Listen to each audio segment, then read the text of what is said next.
Welcome back to the deep dive. This is where we really get into the sources you send us, articles, books, research, and pull out the core ideas. Yeah, our goal is to give you the key takeaways, the stuff that really matters. Maybe find a few things that make you see it a bit differently. Absolutely. And today we are diving deep into something, well, pretty foundational and definitely dense. It's excerpts from Friedrich Nietzsche's The Birth of Tragedy. Yeah, not exactly beach reading, but it's so influential. It really shook up ideas about ancient Greece, art, culture, even just existence itself. It's a proper deep dive, this one. It really is. So our mission today, unpack Nietzsche's big ideas here. You know, the Apollonian and the Dionysian. Like, Yeah. what are they? How did they supposedly create Greek tragedy? Right. And crucially, why did Nietzsche think this amazing art form just died? Mm-hmm. And what can we actually, take away from all this intense thinking for our lives today? Exactly. We're going to explore these primal forces in art and life, peek into Greek culture through Nietzsche's eyes, and see if it sheds any light on our own world. It's a lens, for sure. Sometimes uncomfortable, sometimes really liberating. Should be interesting. Okay, let's jump in. Nietzsche kicks things off with this fundamental duality, right? Two opposing forces he names after Greek gods. Yeah, that's right, the Apollonian and the Dionysian. And these aren't just like different styles of painting. He sees them as deep-seated perspectives on life itself. Always fighting, he says, but sometimes they come together. Okay, so let's take the Apollonian first. Apollo, god of light, order, sculpture. Exactly. Think form, boundaries, clarity.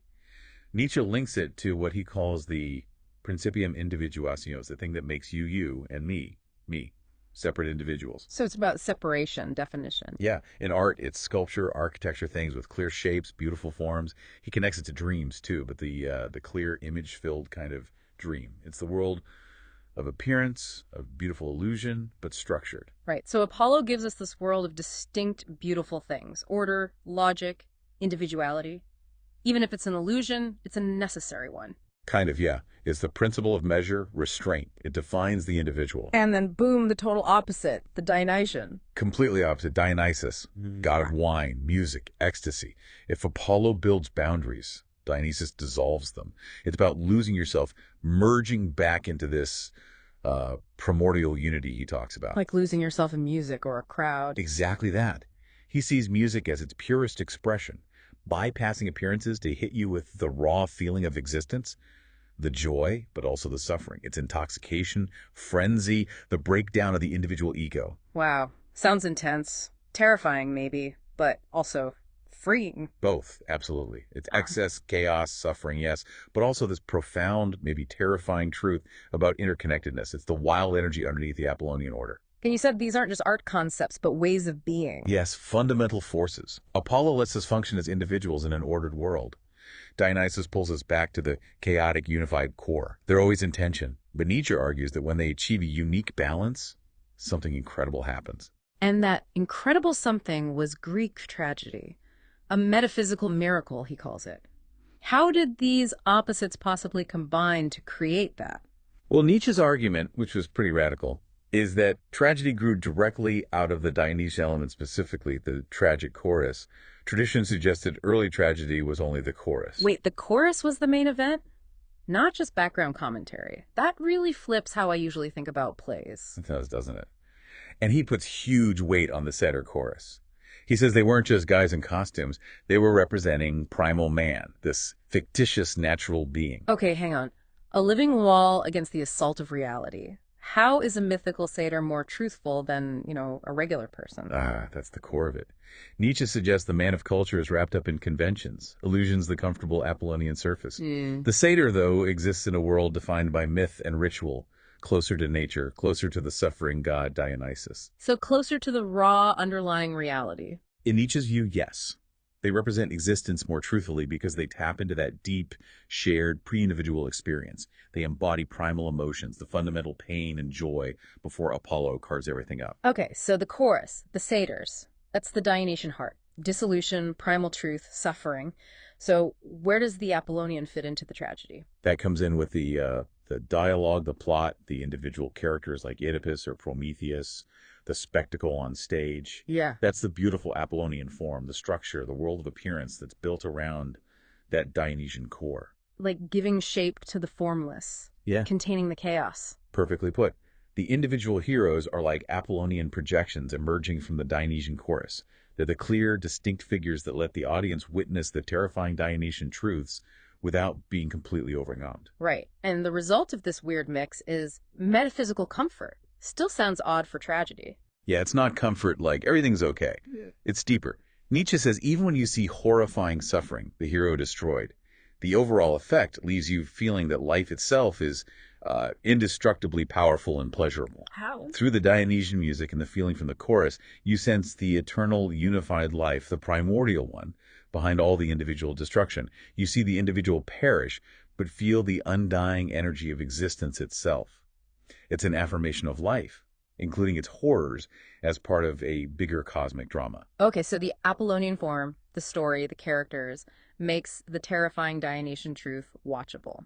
And this happens through tragic myths. Exactly.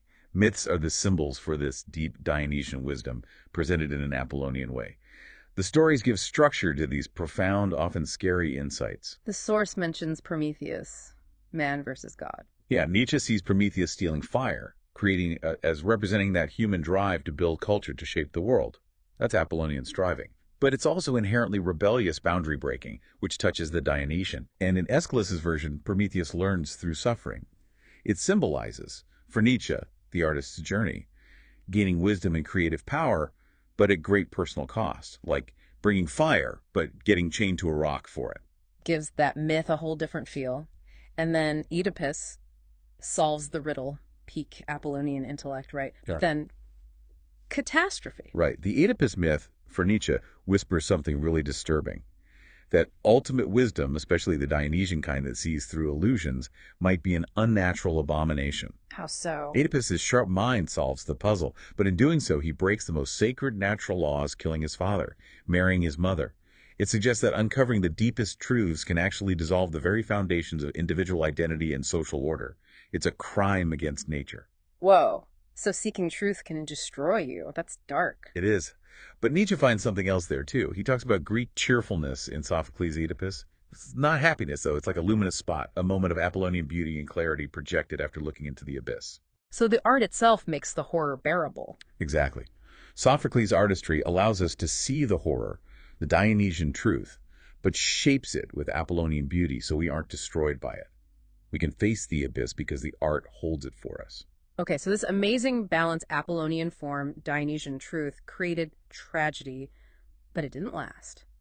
Nietzsche says it died by suicide. What or who killed it? He points his finger mainly at the playwright Euripides, and behind him, the philosopher Socrates. Euripides. Wasn't he the one who made characters more realistic, more like everyday people? Sounds like a good move for drama, no? You'd think so, but Nietzsche saw it very differently. He felt Euripides moved away from the grand, archetypal figures of Aeschylus and Sophocles. Influenced by the growing rationalism, Euripides put more psychological or relatable individuals on stage. Okay. But for Nietzsche, this meant reconstructing tragedy on a purely non-Dionysian basis. It became about realistic motives, plot mechanics, everyday concerns, and crucially, the chorus, that Dionysian heart, got put aside, becoming almost irrelevant. He basically put the ordinary spectator on the stage. So going from mythic figures to relatable ones somehow drained its power. And Socrates is behind this. Nietzsche calls him the murderous principle, that's intense, against Socrates. It's definitely one of his most provocative claims. Yeah. He argues Euripides' rationalizing tendency was driven by Socrates' influence. He points to what he calls Socrates' aesthetic principle. To be beautiful, everything must be intelligible, understandable, logical. Like Socrates' ethical idea, knowledge is virtue. To be good, be conscious. Exactly. And if beauty requires everything to be logically understandable, what happens to the messy, irrational, unconscious power of the Dionysian? It gets shut out, ignored, seen as ugly. Precisely. Nietzsche calls this aesthetic Socratism. This demand for clarity, logic, and an optimistic view, the belief that reason can understand and fix everything, was totally opposed to the tragic spirit. It started demanding things like poetic justice, good guys win, bad guys lose. Which completely misses the point of tragedy's comfort within suffering, right? Absolutely. It killed the tragic worldview that finds meaning even in apparent senselessness. This Socratic drive, Nietzsche says, led to the dash leap into the bourgeois drama, plays about understandable problems with neat solutions. And music got demoted, too, becoming just tone painting, imitating things, instead of expressing that deep, primal will. It's really something, framing Socrates not just as the father of reason, but as the destroyer of this profound art form. It is. And Nietzsche adds a little twist. He mentions Socrates' recurring dream telling him, Socrates, practice music. He wonders if that wasn't some repressed Dionysian impulse, a hint that even Socrates felt something was missing in pure logic. Okay, so tragedy dies, replaced by Socratic optimism, science, logic. How did Nietzsche see this playing out later, in his own time and maybe even now? He argues this Socratic drive created what he called Alexandrian culture. Like Alexandria in Egypt, library, scholarship. Yeah, that period. Yeah. Characterized by scholarship, science, the theoretical man, the person who believes knowledge can grasp and control everything, and fueled by optimism about reason's power. Socrates is the prototype. Understanding above all else. Right. But Nietzsche saw this culture, by the 19th century, as having kind of run its course, exhausted itself. It led to confusion, shallowness, what he called the critic without joy, analyzing everything but feeling nothing deep. That sounds uncomfortably familiar sometimes. The sheer amount of information analysis, but maybe less real connection. It resonates, doesn't it? This idea that more data, more logic solves everything. But Nietzsche wasn't totally pessimistic. He actually saw signs of the Dionysian stirring again in his own era. Oh, where did he see hope?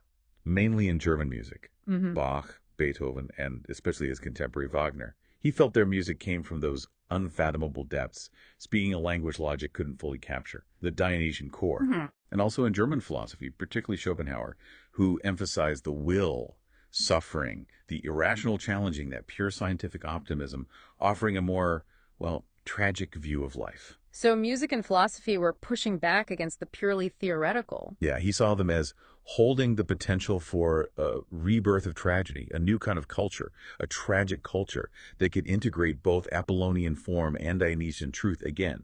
It's this huge vision of history as a battle between these forces. Okay, wow. We've covered a lot. Apollo, Dionysus, how tragedy was born from them, how it died according to Nietzsche, and this idea of a possible rebirth. So let's boil it down. What's the wisdom here for you listening now? Well, one big thing is that contrast Nietzsche draws between the truthful satyr connected to nature and raw existence and the mendacious caricature. The cultured person may be caught in illusions, conventions. It makes you ask, doesn't it? How much of your reality is a comfortable Apollonian construct? What messy truths are maybe being ignored? Yeah, and it really pushes back on that Socratic idea. To be beautiful, everything must be intelligible. What do we lose if we only value what makes logical sense? If we filter out the chaotic, the instinctive, the mysterious, maybe real understanding needs? Both. That's a huge question about the limits of reason. And then there's maybe his most challenging idea, that existence is justified only as an aesthetic phenomenon. Meaning life, with all its pain and ugliness, isn't a problem to be solved logically, but can be experienced, even affirmed with joy, as part of this grand, dramatic, sometimes terrifying artistic play of existence itself. That reframes suffering entirely. Not something to just eliminate, but maybe an essential part of the beauty. The drama. It points to the value of tragic insight, being able to look into the abyss, the Dionysian chaos and suffering without flinching, without demanding a neat explanation or a happy ending. Finding that metaphysical comfort within it all, an affirmation that goes beyond simple optimism. Which ties into his call to dare to be tragic men, right? To embrace the whole messy package, beauty and terror, order and chaos, not just seek the safe, rational, comfortable corner. Exactly. It encourages you to think about how much our culture relies on that Socratic optimism, fix everything with reason. Yeah. And what the limits of that might be. So this deep dive into Nietzsche's Birth of Tragedy, it's taken us from ancient Greece to the very forces shaping how we see the world, from art's creation to its potential future. It really offers this powerful, if sometimes unsettling lens on culture, art, and just the human condition, how we deal with joy, suffering, truth, illusion. And it leaves us with this final thought to chew on. If existence can be seen as this aesthetic phenomenon, this vast cosmic artwork, as Nietzsche suggests, what does that change about how you view your own life, your own struggles, your joys? What part of your story, with all its chaos and its moments of form, is a tragic myth, waiting to be seen not just as problems, but as part of the whole wild, beautiful, terrifying show? Something to think about. We hope this dive maybe helps you see things just